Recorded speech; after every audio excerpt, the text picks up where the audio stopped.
നമസ്കാരം, മലയാളി വാർത്തയിലേക്ക് സ്വാഗതം. സമാധാന കരാറിന് തയ്യാറായില്ലെങ്കിൽ ടെഹ്റാൻ വീഴുന്നതുവരെ ബോംബിംഗ്.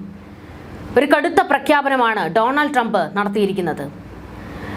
ഞങ്ങൾ കയറിയടിച്ചു തീർക്കും, ഞങ്ങളെ ഒരു പൂർണ്ണ യുദ്ധത്തിലേക്ക് വലിച്ചിഴക്കരുത് എന്നുള്ള ഒരു പ്രഖ്യാപനം ഡൊണാൾഡ് ട്രംപ് നടത്തുമ്പോൾ പല വിമർശനങ്ങൾ ഇപ്പോൾ ശക്തമായി ഉയരുന്നുണ്ട്.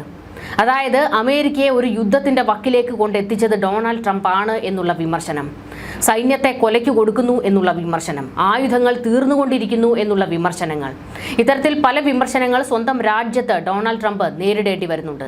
എന്നാൽ അപ്പോഴും ഡൊണാൾഡ് ട്രംപ് പറയുന്നുണ്ട് ഇറാനെ സമാധാന കരാറിലേക്കും ഒരു മേശയുടെ ഇരുവശത്തുമുള്ള ഒരു ചർച്ചയിലേക്ക് എത്തിക്കുമെന്നും ഇതുകൂടാതെ ആണവ കരാറിൽ ഇറാനെ ഒപ്പുവെപ്പിക്കും എന്നാണ് ഡൊണാൾഡ് ട്രംപ് പ്രഖ്യാപിക്കുന്നത്. എന്നാൽ തൊട്ടപ്പുറത്ത് ഒരു ചർച്ചയ്ക്കും അമേരിക്കയുമായി തയ്യാറല്ല എന്ന് ഇറാൻ റവല്യൂഷണറി ഗാർഡ് പ്രഖ്യാപിക്കുന്നുണ്ട്. എന്താണ് ഇനി സംഭവിക്കാൻ പോകുന്നത്? പശ്ചിമേഷ്യ കലുഷിതമാകുമോ? ഒരു ഘോര യുദ്ധം ഉണ്ടാകുമോ എന്നുള്ളത് കാത്തിരുന്ന് കാണണം. ഇപ്പോൾ വെറു പിടിച്ചു നിൽക്കുന്ന ഇറാനെ പൂട്ടിയില്ലെങ്കിൽ അത് ആപത്താണ് എന്ന് ഡൊണാൾഡ് ട്രംപിന് നന്നായിട്ടറിയാം. ഇസ്രയേൽ യുദ്ധത്തിന് തയ്യാറെടുത്ത് നിൽക്കുകയാണ്. ഇപ്പോൾ ഒരു വെടിനിർത്തൽ കരാറിന്റെ ബലത്തിൽ ഒരു ചെറിയ സമാധാനം ഉണ്ടെങ്കിലും പൊട്ടലും ചീറ്റലും ഒക്കെ പല വഴിക്ക് നടക്കുന്നുണ്ട്.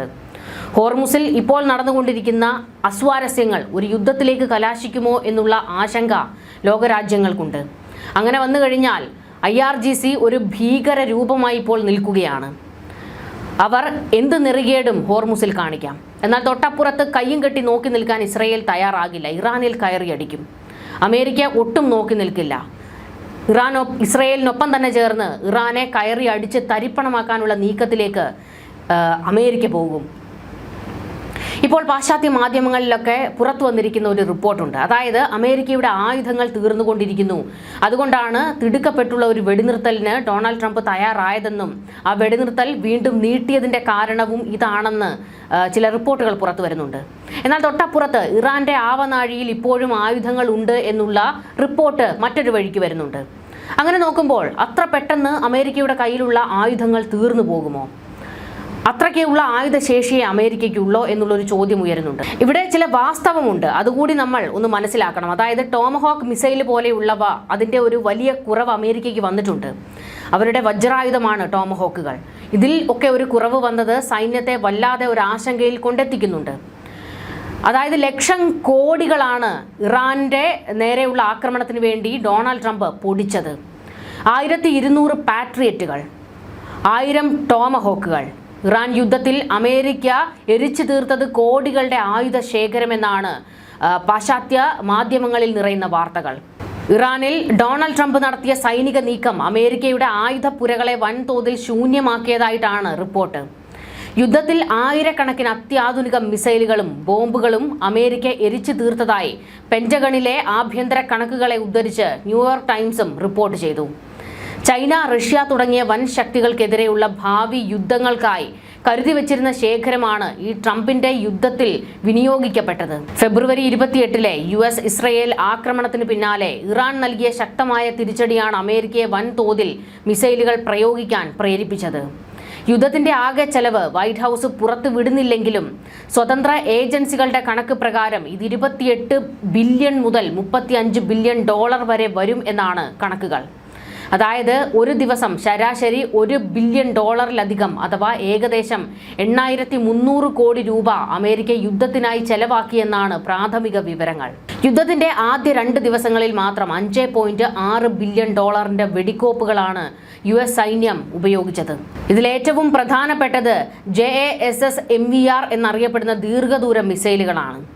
അമേരിക്കയുടെ പക്കലുണ്ടായിരുന്ന ആകെയുള്ള 1500 മിസൈലുകളിൽ 1100 എണ്ണവും ഇറാനിൽ പ്രയോഗിച്ചു കഴിഞ്ഞു അത്രേ. ശത്രുവിന്റെ വ്യോമ പ്രതിരോധ സംവിധാനങ്ങളെ തകർക്കാൻ ശേഷിയുള്ള ഓരോ മിസൈലിനും ഏകദേശം $1.1 മില്യൺ വില. അമേരിക്കയുടെ അഭിമാനമായ ടോമഹോക്ക് ക്രൂയിസ് മിസൈലുകളുടെ ശേഖരത്തിലും വൻ ഇടിവുണ്ടായിട്ടുണ്ട്. 1000-ലധികം ടോമഹോക്കുകളാണ് യുദ്ധത്തിൽ തൊടുത്തുവിട്ടത്. ഇത് അമേരിക്കയുടെ വാർഷിക ഉൽപാദനത്തിന്റെ 10 ഇരട്ടിയാണ്. നിലവിൽ US ശേഖരത്തിൽ 3000 ടോമഹോക്കുകൾ മാത്രമേ അവശേഷിക്കുന്നുള്ളൂ എന്നാണ് പഠനങ്ങൾ വ്യക്തമാക്കുന്നത്. 1991 ഗൾഫ് യുദ്ധം മുതൽ അമേരിക്കൻ കരുത്തിന്റെ പ്രതീകമായിരുന്ന ഈ മിസൈലുകൾ ഒന്നിന് $3.6 മില്യൺ ചെലവാണ് വരുന്നത്. മിസൈൽ പ്രതിരോധ രംഗത്തും അമേരിക്കയ്ക്ക് കനത്ത ആഘാതമേറ്റു എന്നാണ് വിവരം. ഒന്നിന് $4 മില്യൺ വിലയുള്ള 1200 പാട്രിയറ്റ് ഇന്റർസെപ്റ്റർ മിസൈലുകളാണ് യുദ്ധത്തിൽ പ്രയോഗിച്ചത്. 2025 അമേരിക്ക ആകെ നിർമ്മിച്ചത് 600 പാട്രിയറ്റ് മിസൈലുകൾ മാത്രമായിരുന്നു എന്നറിയുമ്പോഴാണ് ഇതിന്റെ വ്യാപ്തി വ്യക്തമാകുന്നത്. ചുരുക്കത്തിൽ ഉൽപാദന നിരക്കിനേക്കാൾ എത്രയോ വേഗത്തിലാണ് ആയുധങ്ങൾ ഉപയോഗിക്കപ്പെട്ടത് എന്നാണ് വിദഗ്ധർ പറയുന്നത്. ഇറാനിലെ 13,000 ലക്ഷ്യസ്ഥാനങ്ങൾ തകർത്തതായാണ് US സൈന്യം അവകാശപ്പെടുന്നത്. എന്നാൽ ഓരോ വലിയ ലക്ഷ്യസ്ഥാനത്തെയും തകർക്കാൻ ഒന്നിലധികം തവണ ബോംബുകളും മിസൈലുകളും ഉപയോഗിക്കേണ്ടി വന്നതിനാൽ യഥാർത്ഥ കണക്കുകൾ പുറത്തു വന്നതിനേക്കാൾ ഭീകരമാണെന്നാണ് ഉദ്യോഗസ്ഥർ സമ്മതിക്കുന്നത്. പ്രിസിഷൻ സ്ട്രൈക്ക് മിസൈലുകൾ, ATACMS എന്നിവയുടെ ശേഖരവും ആശങ്കാജനകമായ രീതിയിൽ കുറഞ്ഞിരിക്കുകയാണ്. യുദ്ധം അമേരിക്കയുടെ ആഗോള സൈനിക സന്നദ്ധതയെ ബാധിച്ചതായും റിപ്പോർട്ടിൽ പറയുന്നുണ്ട്. ഇറാനിലെ ദൗത്യങ്ങൾക്കായി ഏഷ്യയിലെയും യൂറോപ്പിലെയും സൈനിക കമാൻഡുകളിൽ നിന്നാണ് ആയുധങ്ങൾ എത്തിച്ചത്. ഇത് റഷ്യ, ചൈന എന്നിവരുമായി എന്തെങ്കിലും പ്രകോപനം ഉണ്ടായാൽ അതിനെ നേരിടാനുള്ള അമേരിക്കയുടെ ശേഷിയെ ദുർബലപ്പെടുത്തിയേക്കാമെന്നാണ് വിദഗ്ധർ പറയുന്നത്. ചെലവേറിയ മിസൈലുകളെ അമിതമായി ആശ്രയിക്കുന്ന രീതി പെന്റഗണിന് തിരിച്ചടിയായിരിക്കുകയാണ്. യുദ്ധം അവസാനിച്ചെങ്കിലും ആയുധപ്പുരകൾ വീണ്ടും നിറയ്ക്കാൻ വർഷങ്ങൾ വേണ്ടിവരുമെന്ന് ഉന്നത ഉദ്യോഗസ്ഥർ മുന്നറിയിപ്പ് നൽകുന്നു. ആയുധ നിർമ്മാണ കമ്പനികൾക്ക് പണം നൽകുന്നതിനായി കോൺഗ്രസിൽ നിന്ന് അധിക ഫണ്ട് ആവശ്യപ്പെട്ടിരിക്കുകയാണ് പെന്റഗൺ. ഇപ്പോഴത്തെ ഉൽപാദന രീതി അനുസരിച്ച് നഷ്ടപ്പെട്ട മിസൈലുകൾ തിരിച്ചുപിടിക്കാൻ വർഷങ്ങളുടെ അധ്വാനം വേണ്ടിവരുമെന്ന് സെനറ്റർ ജാക്ക് റീഡ് പറഞ്ഞു. ചില നിർണായക മിസൈലുകളുടെ കാര്യത്തിൽ യുദ്ധത്തിന് മുൻപേ തന്നെ ക്ഷാമം നേരിട്ടിരുന്നുവെന്നും ഇപ്പോഴത് വഷളായെന്നും പ്രതിരോധ വിദഗ്ധനായ മാർക്ക് എഫ് കാൻസിയൻ നിരീക്ഷിച്ചു. അതേസമയം വാർത്താ റിപ്പോർട്ടുകളെ വൈറ്റ് ഹൗസ് പൂർണ്ണമായും തള്ളിക്കളയുകയാണ്. അമേരിക്കയുടെ പക്കൽ രാജ്യത്തെ സംരക്ഷിക്കാനും കമാൻഡർ ഇൻ ചീഫ് നൽകുന്ന ഏത് ദൗത്യവും പൂർത്തിയാക്കാനും ആവശ്യമായ ആയുധശേഖരമുണ്ടെന്ന് പ്രസ് സെക്രട്ടറി കരോലിൻ ലീവിറ്റ് പ്രസ്താവനയിൽ പറഞ്ഞു. ലോകത്തിലെ ഏറ്റവും ശക്തമായ സൈന്യമെന്ന പദവിക്ക് പോറലേൽക്കാതിരിക്കാൻ ട്രംപ് ഭരണകൂടം ശ്രമിക്കുമ്പോഴും ഇറാൻ യുദ്ധം അമേരിക്കയ്ക്ക് നൽകിയത് വലിയൊരു സാമ്പത്തിക പ്രതിരോധമാണെന്ന് വിദഗ്ധർ പറയുകയാണ്. അത്യാധുനിക ഡ്രോണുകൾ പോലുള്ള കുറഞ്ഞ ചെലവിലുള്ള ആയുധങ്ങൾ വികസിപ്പിക്കേണ്ടതിന്റെ ആവശ്യകതയിലേക്ക് ഈ ആയുധക്ഷാമം വിരൽ ചൂണ്ടുന്നത്.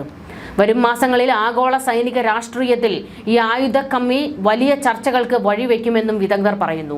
ഇതിലൊരു കാര്യം വാസ്തവമാണ്, അതായത് വില കൂടിയ മിസൈലുകളും മറ്റ് ആയുധങ്ങളുമൊക്കെയാണ് ഇറാനിലേക്ക് അമേരിക്ക പ്രയോഗിക്കുന്നത്. പക്ഷെ തിരിച്ച് ഇറാൻ ചെയ്യുന്നതോ അവരുടെ കയ്യിൽ ഏറ്റവും വില കുറഞ്ഞിട്ടുള്ള ഡ്രോണുകളൊക്കെയാണ്. എന്നാൽ ഈ ഡ്രോണുകൾ വലിയ ആക്രമണം സൃഷ്ടിക്കുന്നുമുണ്ട്. ഇത്തരത്തിൽ ഡ്രോണുകളുടെ വലിയൊരു പടയെ ഇറക്കി വിട്ടുകൊണ്ടാണ് ഇറാൻ തിരിച്ചടിച്ചത് ഗൾഫ് രാജ്യങ്ങളിലേക്കും ഇസ്രയേലിലേക്കുമൊക്കെ. അതിന് വലിയ തിരിച്ചടികൾ ഈ പറയുന്ന ഇറാന് നേരിടേണ്ടിയും വന്നിട്ടുണ്ട്. കാരണം ചെറിയ ആക്രമണങ്ങളൊന്നുമല്ല അമേരിക്കയും ഇസ്രയേലും നടത്തിയത്. ടെഹ്റാനെ മുച്ചൂടും തവിട് പൊടിയാക്കുന്ന ആക്രമണങ്ങളാണ് നടത്തിയത്.